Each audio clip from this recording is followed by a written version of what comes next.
Good morning. This is Tribal Jazzman Scholar, February 1st, 2011. I just want to talk for a minute about adolescent rites of passage.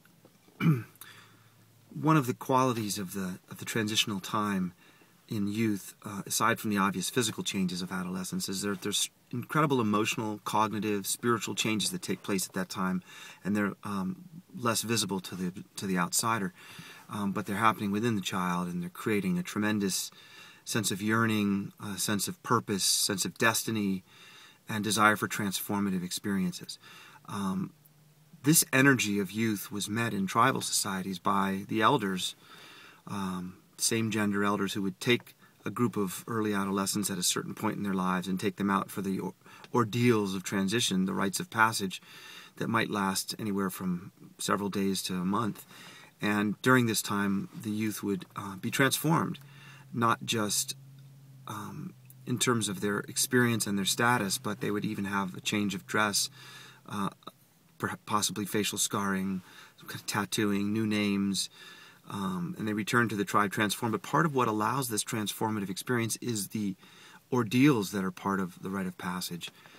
Usually these ordeals are dangerous and very fear-producing, and they give the youth a sense that they are capable of heroic deeds. When they succeed and manage to go through an ordeal, they have a story they can tell about themselves in the context of the ordeal, a sort of personal hero narrative that begins to build identity, an identity that allows the child to see themselves as capable and strong and courageous and adult-like.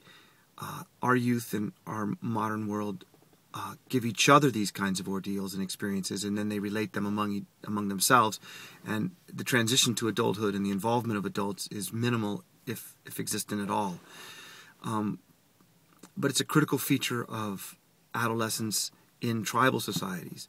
In fact, the word adolescence is a fairly recent designation in our own language.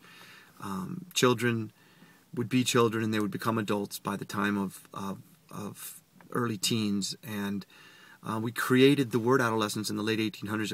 It was the title of a book, and it really was a response to the culture that was being created in the Industrial Revolution's emergence of factories, where many young people left the country and began to work as laborers in these factories, and they created their own culture within urban areas, and adolescence was an expression of that cultural group. But we, unfortunately, in present world, don't make room for initiatory ordeals and rituals of transition, and we have no way to mark the child an adult.